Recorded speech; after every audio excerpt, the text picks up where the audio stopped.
Всем огромный привет! Рада вас приветствовать на моем канале Уютный мир игрушек Амигуруми. Меня зовут Катя. Я иду на Озон, в пункт выдачи. Я хочу отдать заказ, который мне поступил в магазине Озон. Вот, на маркетплейсе Озон. А в этот раз я оформила в пакетике. У меня здесь погремушка и грызунок синенький. Я их довязала и теперь отправляю. Распечатала этикетку. Для печати этикетки нужен специальный принтер и размер этикетки 75 на 120. Это обязательное условие от Marketplace Озон. Ну, также и на Валберес. Кто отправляет сам самостоятельно, то этикетки идут определенных размеров. По поводу упаковки. Изначально я отправляла первую посылку в коробочке. Даже если, когда вы оформляете карточку товара, там указано размер, ширина, высота и длина товара, да, упакованного. И получается, сама система Озон считает по объему коробки. Если коробка предназначена, например, на килограмм, то он и будет считать, что у вас товар килограмм, и получается сейчас перебили. И получается, он будет высчитывать логистику, как будто вы отправляете посылку в килограммах. А в пакетах это экономнее, так же, как и для вас, так же, как и для покупателя, чтобы цена не была сильно завышенной. Поэтому экономнее и лучше отправлять в пакетах. Прежде чем положить игрушку, я положила ее в пакетик на клеящей основе и обмотала пупырчатой пленкой. И после того уже упаковала такой пакетик. Пакетики такие я покупала на Валберес, они недорогие, специальные как раз таки для маркетплейсов. И все. Так что вот я сейчас иду, просто отдаю товар и иду домой. Всем привет! Сегодня уже поздний вечер, я решила вам отснять и показать, как я упаковываю товар на Озон. Вот, сейчас это актуальная будет тема у меня. А у меня заказали небольшой заказик. Это грызунок радужный с буковой игрушкой в виде цветочка. Вовнутрь пакетика я положила салфетку и положила веревочку на случай, если вдруг там захотят проверить, порвать или еще что-нибудь. Ну, на всякий случай запасную, чтобы они могли бусинки соединить. Открыточка Handmade. Вот. Здесь я уже распечатала этикетку. Для печати этикетки нужен специальный принтер. Для Озон, кто будет отправлять с дома, нужна этикетка размер 75 на 120. Вот, заказывала я все на Озоне. Ссылку я могу оставить на принтер, кому нужно. Цена его была на тот момент 4000. Вот, а бобина этикеток, одна штучка у меня вышла 260 рублей. Там 300 штучек. Но 300 штучек это большая бобина, и получается в этот принтер не вмещается. Мне пришлось немножко отматывать, чтобы она поместилась. Вот так вот. Подготовила здесь Handmade наклеечку. Я клею ее сверху пакетика, чтобы было приятно брать в ручки, когда человек придет в пункт выдачи. Сама наклейка и все. И потом уже буду оформлять. Сам товар я еще упаковываю пупырчатой пленочкой вокруг. Вот так вот. Обязательно все также взвешиваю на всякий случай и ставлю в товаре. Девочки, всем огромный привет! Новое подключение. Я сразу извиняюсь за свой фон. Некогда мне выставлять, некогда мне ставить лампу, подключаться над красивым фоном. Показываю все по-быстрому. Мне нужно довязать погремушки. Мне осталось связать 3 штучки и завтра же их отправить. Быстренько подключилась, рассказать, показать, над чем я сейчас работаю, и ответить на ваши вопросы, которые вы мне задавали в прошлом вязовлоге. Вот у меня пришел заказ на Озон на второй грызунок. Первый грызунок я отправляла с ромашкой, а здесь у меня звездочка. И полетит этот грызунок аж в Приморский край. Вот, я так поняла, Авиа, потому что, когда я сделала распечатку, здесь Авиа, Большой Камень, город. Я думала, точнее, я думаю, какая, интересно, будет цена или процент за милю, потому что Озон забирает денежку за милю еще. Это очень много, кстати, забирает Озон. Сама цена грузинка была недорогая, 480 рублей.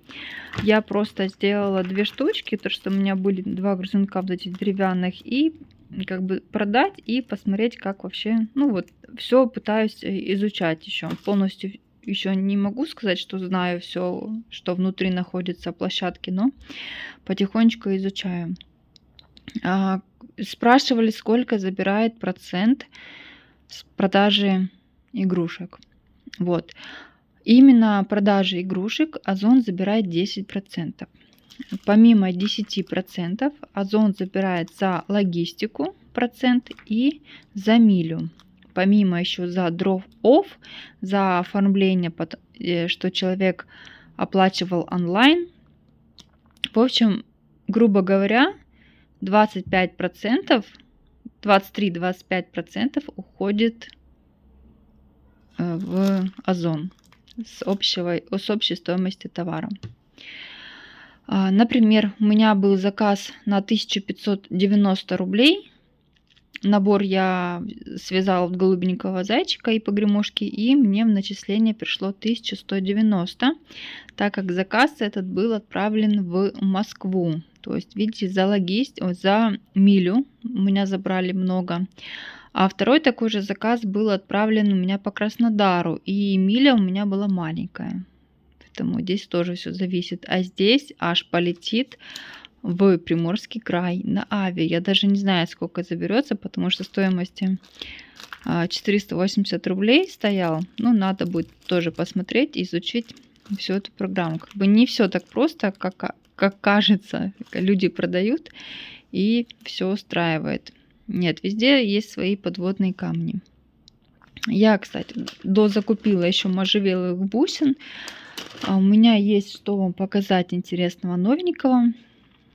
Я, наверное, все-таки подключусь под лампой, потому что я забыла, что я связала милейший набор и 2 грызунков. Сейчас 2 секундочки тогда. Я все же перешла на рабочий стол, постелила фотофон и готова показать вам свои игрушки, которые я успела связать на этой неделе. С прошлой недели у меня немножко тянется погремушек. Я уже практически закончила заказ, денежку уже получила. Это классические погремушки, которые я вяжу. Девушка именно такие заказывает у меня для своих боксов. Они уезжают в Москву. Вот, их должно быть 12 штучек. Мне осталось связать 3, и все. Я думаю, за сегодня и за завтра свяжу, и вечером уже отправлю почтой. Вот, 2 мишки. Девушка всегда заказывает одни и те же. Если вдруг кто смотрит меня постоянно, то вы уже заметили, что я вяжу практически однотонные зайки с разными воротничками. Вот, и попросили для новиночки связать с розочкой. Я как-то в инстаграме выкладывала и для завлоги показывала зайчика с розочкой. Ей очень понравилось, и она попросила сделать 2 штучки для девочки фиолетового и розового оттенка. Вот. Такие вот у меня продвижения. Потом я для магазина Озона связала грузинки, получается, для мальчика и для девочки. То есть я оставила можжевеловые бусинки. Если вдруг будут заказывать такие грызуночки, ну, обычные, классические, без деревянной игрушки грузинка, просто бусинки обвязаны с добавкой можжевела. Мальчик и девочка, голубой и розовый оттенок. И такие же у меня стоят в магазине, только радужные. Вот радужные я уже упаковала, я успела только сфотографировать и поставить. То есть, когда у меня закажут грызунок, у меня будет еще 2 дня впереди, чтобы я успела связать и отправить. Вот так вот. Мне очень нравится обвязывать бусинки. В последнее время для меня это прям стало таким актуальным занятием. Я постоянно этим занимаюсь, и это очень как бы быстро и, так сказать, если часто будет покупать, то будет прибыльно. Вот. Дальше я после заек, кто помнит, я вязала набор зайку-держатель для пустышек, погремушка и грызунок. Ставлю фотографию, напомню.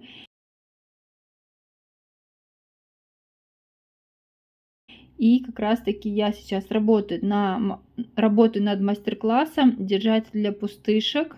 И как раз таки в мастер-класс будет входить несколько зверят. Я думаю, либо 4, либо 5 образа. Ну, такие классические зверьки, которые постоянно заказывают. Мишка, жирафик плюс лисенок, например.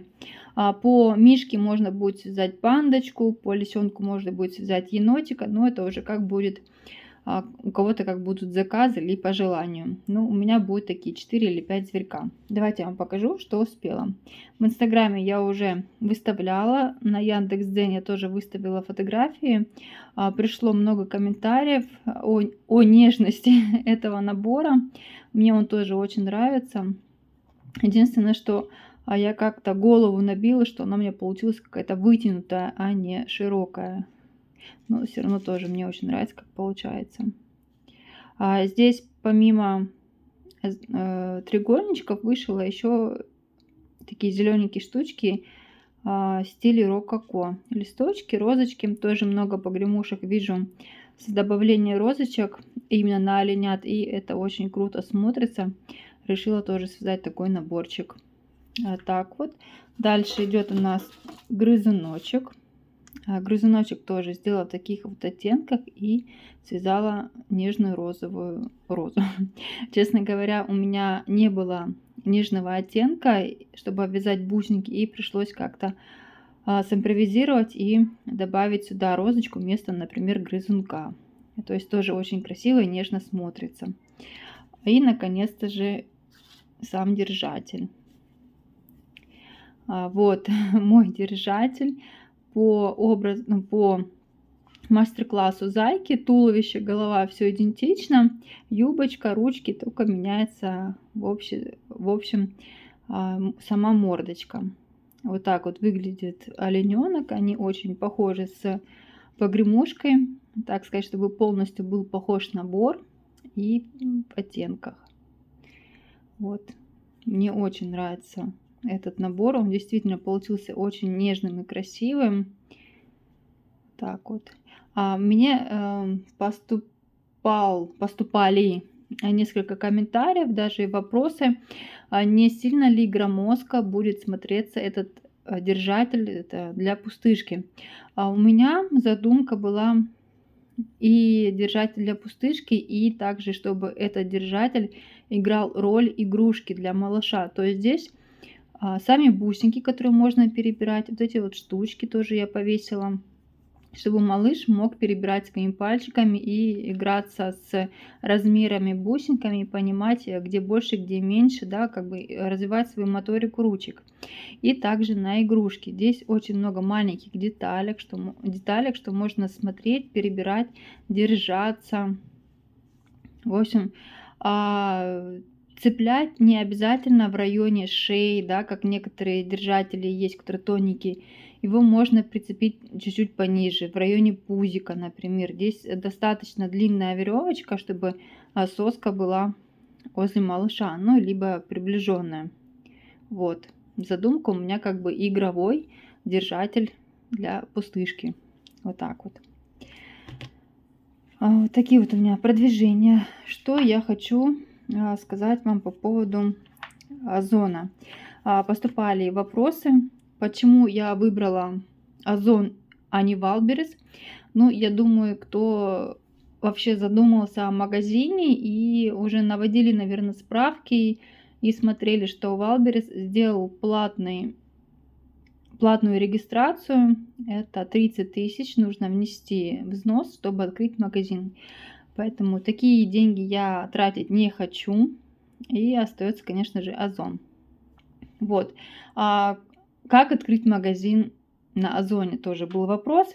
Там на самом деле все очень легко. Сначала нужно зарегистрироваться как самозанятый. Я регистрировалась в онлайн Сбербанке. Буквально 5 минут и готово. И все. И при регистрации нужно указывать ИНН. Также по ИНН проверяют ваш статус самозанятого либо ИП, смотря что у вас. И другие данные, там день рождения, фамилия, имя, отчество и так далее. И все. Небольшая регистрация, там немножко подождать, проверка магазина. Также дальше оформляются некоторые документы. И все, тоже очень быстро. Сама кнопочка, куда нужно нажимать, заходите на главную страницу Озон, и посередине наверху есть кнопочка «Стать продавцом». Нажимаете, заходите, регистрируетесь, и все. Так, дальше вопрос по обработке игрушек при продаже. Потому что когда мама покупает ребенку игрушку, либо что-то личной гигиены, то мы обязательно сначала это обрабатываем дома, а потом уже даем. Также с нашими игрушками обычными. Сначала обрабатывают, стирать их не надо, их просто протереть спиртовой салфеткой достаточно, по крайней мере мои, потому что я знаю, что я перед тем, как вязать, всегда мою руки, и после того, как я связала игрушку, я все равно обрабатываю спиртовой салфеткой основу, например, дерева, пройдусь сверху. Но в любом случае, мама тоже должна обрабатывать игрушки. Вот. А потом, какие еще вопросы были по поводу деревянной фурнитуры. Я оставлю все ссылочки на бусинки буковые, на можжевеловые. В основном бусинки я заказываю на Валбересе. А колечки, эти колечки я давно закупала, сейчас довязываю их на погремушки, потом буду менять на такие, только размер будет 55. Эти я заказывала на Алиэкспресс. Также на Алиэкспресс я заказывала держатели для пустышек и всякие разные грызунки. Бусинки, сердечки, звездочками есть, тоже заказывала на Алиэкспресс. В общем, на всю фурнитуру, где я заказываю, я оставлю ссылочки под видео. И давайте, наверное, начнем с главного вопроса по поводу сертификата на игрушки. Я очень много смотрела разных сайтов, и везде пишут по-разному. Где-то он требуется, где-то он не требуется, где-то ссылаются на ИП и на юридическое лицо. В общем, здесь такой вопрос очень спорный. В общем, если вы не нарушаете никакие права магазина, например, если вы самозанятый и не продаете, и не перепродаете чужой товар, то есть вы продаете свой товар, то, я так поняла, это в порядке вещей. Не нарушая, например, не продавать какие-нибудь средства личной гигиены. Это уже точно нужно сертификаты. И такие вещи можно продавать только с ИП, потому что это вещи уже изготовленные, но их надо только перепродавать. Потом я вставлю вам картинки, скриншоты я сделала с разных сайтов, там вы почитаете, можете на паузу поставить, почитать. Интересное я выбрала, и все.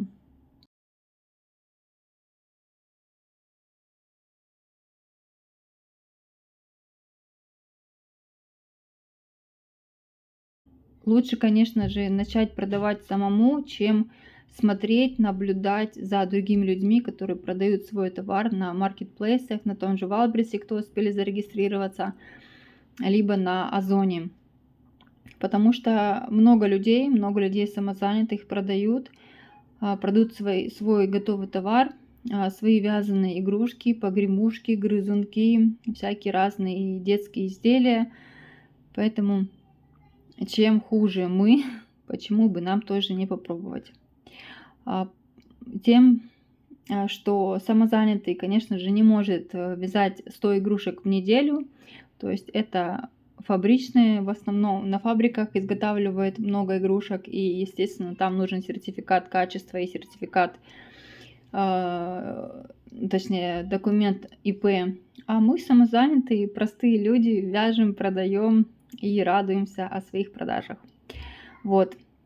Так что я надеюсь, что видео мое было полезным. Если кто-то хотел открыть магазин, открывайте. Ничего сложного нету. Лучше открыть, зарегистрироваться, посмотреть, как это все работает изнутри и понять, ваш это или нет. Вот и все. Так что я пойду дальше вязать. У меня дальше еще впереди 3 погремушки нужно успеть сделать и начать вязать новый держатель. Я хочу начать вязать мишку и мишку сделать в образе мальчика, потому что не это зайчик был девочка, олененок тоже девочка. Нужно тоже подумать о мальчиках. Мальчики тоже хотят такие игрушки, такие пустышки. Ой, такие держатели для пустышек. Поэтому буду вязать сейчас мишку в штанишках. Ну, в общем, попробую что-нибудь сделать с этим. Так что я пойду. Если вам понравилось это видео, ставьте лайк. Задавайте вопросы, если еще какие-то есть попутные. И всем хорошего воскресенья. Все, пока-пока. Решила небольшое подключение сделать для вас. Здесь мне в комментариях под видео, надеюсь, моя подписчица, так не видно, на кого просто девушка подписана, помогла мне разобраться. Девушка написала в горячую поддержку Озона, спрашивала по поводу игрушек и как продавать игрушки самозанятым. На что ответил сам Озон: здравствуйте, благодарим вас за ожидание ответа. Проверила информацию в статусе самозанятого. При условии соблюдения правил площадки документы качества не требуются. Вот. А потом также, я так поняла, поступил другой вопрос в поддержку. И было сказано, что если вдруг заметит нарушение, то просто заблокируют карточку, о штрафах и так далее не писали в списке. То есть я не нашла игрушки как запрещенные. Может, поменяли что-то, то есть неизвестно. Я считаю, в общем, это мое мнение, как бы я сама к этому пришла, что я сама вообще по себе долго наблюдала за людьми, кто продает на маркетплейсах, на Озонах, на Валбересе, продают. Ну, кто-то хорошо, у кого-то получается, у кого-то потихоньку все идет, но все же. И я решила пойти на свой риск и страх, зарегистрировалась и потихонечку продаю. Уже есть 4 продажи, пусть и маленькие, но все же магазин потихонечку растет. Ну, то, что он долго у меня стоял в простое с одним товаром, это говорит само за себя. Просто нужно аккуратно все продавать, не нарушать какие-то правила на самой площадке магазина, да, то будет все аккуратно. Не, например, если я самозанятый, не перепродавать товары, например, это грубое нарушение, только нужно ИП, не продавать запрещенные товары, ну, в таком плане, а просто продавать, радоваться маленькими продажами в моем маленьком магазине. Сейчас обновим, может быть, что-нибудь пришло, а может быть и нет. Нет, заказа нет, будем ждать дальше. Ладненько, пойду дальше работать. Всем хороших выходных и до завтра. Я надеюсь, что я завтра подключусь и покажу что-нибудь.